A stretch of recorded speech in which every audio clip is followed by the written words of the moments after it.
ಕಾರಣಗಳನ್ನು ಗುರುತಿಸೋಕ್ಕೆ ನಮಗಿರುವಂಥ ಕೆಲವು ಸಂಶಯಗಳು ಬರ್ಬೋದು.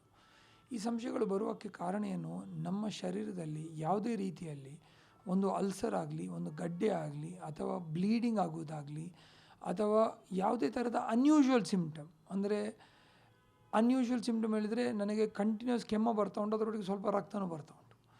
ಅಂಥ ಪರಿಸ್ಥಿತಿಯಲ್ಲಿ ಯಾವುದೇ ಥರದ ಸಿಮ್ಟಮ್ 1 ತಿಂಗಳಿಂದ ಜಾಸ್ತಿ ಇದ್ದರೆ, ಆ 1 ತಿಂಗಳ ಜಾಸ್ತಿ ಇದ್ದವರಲ್ಲಿ ಯಾವುದೇ ಥರದ ಹೈ ರಿಸ್ಕ್ ಫ್ಯಾಕ್ಟರ್ ಇದ್ದರೆ, ಅಂದರೆ ಫ್ಯಾಮಿಲಿಯಲ್ಲಿ ಕ್ಯಾನ್ಸರ್ ಉಂಟು ಅಥವಾ ಅವರಿಗೆ ಕೆಲವು ಹ್ಯಾಬಿಟ್ಸ್ಗಳುಂಟು, ಅಂಥವರು ಜಾಸ್ತಿ ಪ್ರಿಕಾಷನ್ ತಗೊಂಡು ಕ್ಯಾನ್ಸರ್ ಸ್ಕ್ರೀನಿಂಗ್ ಮಾಡಿಸಬೇಕು. ಅದು ಇಲ್ಲದಿದ್ದರೆ ಕೆಲವೊಮ್ಮೆ ಇಂಥ ಕ್ರಾನಿಕ್ 1 ತಿಂಗಳಂಥ ಸಿಮ್ಟಮ್ ಇದ್ದರೆ ಅದು ಕ್ರಾನಿಕ್ ಡಿಸೀಸಿಗೆ ಕಾರಣ ಆಗ್ಬೋದು ಹೇಳಿ ಹೇಳ್ತೀವಿ ನಾವು. ಅಂದರೆ ಆ ಕ್ರಾನಿಕ್ ಡಿಸೀಸ್ಗಳಲ್ಲಿ ಡಯಾಬಿಟೀಸ್, ಹೈಪರ್ ಟೆನ್ಷನ್, ಕ್ಯಾನ್ಸರ್ಗಳು ಒಂದು ರೀತಿಯಾಗಿ ಯಾರದೊಂದು ಬರ್ಬೋದು ಹೇಳಿ.